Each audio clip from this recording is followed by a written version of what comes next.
I'm Brandon Malone, and today we're here to talk about Afterburn. So Afterburn, what is it? In a nutshell, Afterburn is the fastest, most effective way to burn the most amount of calories in the least amount of time invested. Now that sounds like a good deal, right? But let's find out why that's not so much a sales pitch and why it's real. So what makes Afterburn so effective is something called the EPOC effect. EPOC stands for excess post-exercise oxygen consumption. Now that sounds like a mouthful. At the end of the day, what this means is we're going to put our body in a state of recovery.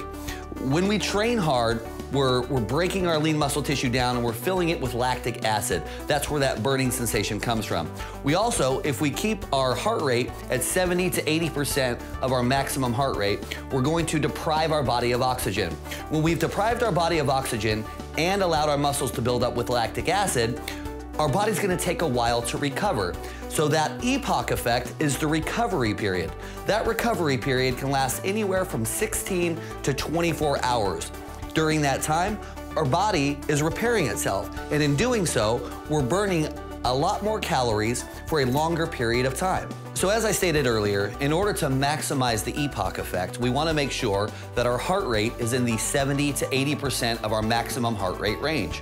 So in order to ensure that, with Team Afterburn, what we have is a MyZone belt. What you'll do is you'll strap the MyZone belt onto your body, and this displays an image onto the wall of where you're exercising. So it will literally say, you're operating at 75% of your maximum target heart range.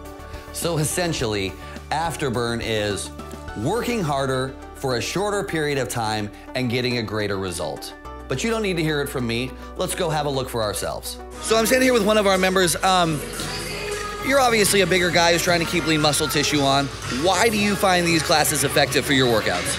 Well, you know, as a typical guy, especially at the age of 40, it's really easy to focus only on weights and lift and lift and lift. And I found that if I do this class first thing in the morning, you know, I get in much better shape. I also, you know, I'm burning calories all day long, and I still have time afterwards to lift a little bit. And like I said, being an older guy, it's important that I take care of both sides, the mass and also the cardio. So for guys who think to themselves, oh, classes are only for women, what would you have to say to that? They're wrong. I mean, I used to have that same perception, and boy, I'm wrong. I was wrong. I love it, and I'll never quit. All right, so I'm standing here with one of our members who's been taking these classes for a while now. Clarin, why these classes in particular? I really like these classes because it gives me variety. I've increased my strength. I've been able to go up. I get good coaching from the teachers there and as regarding my form and posture, and it gives me a really good workout. All right, so I'm here with one of our members who's really experienced a lot of success through this Afterburn program. Can you tell me a little bit about that? Yeah, starting, I think it was August 13th, I got on a meal plan and I started doing Team Afterburn Monday through Friday and sometimes Saturday when I can. So it's been about 3 months and I've lost over 20 pounds. And I'm not sure how many inches. It's probably like 15. So. Over 20 pounds in 3 months through Team Afterburn. Well, there you have it. Another successful Team Afterburn class is in the books. If we've learned anything, I think we've realized that the members really seem to, at the end of the day, just enjoy the program. They have a lot of fun. There's team camaraderie. We're burning calories, building lean muscle tissue. Everybody seems happy after they've recovered, of course. So that's it from Team Afterburn.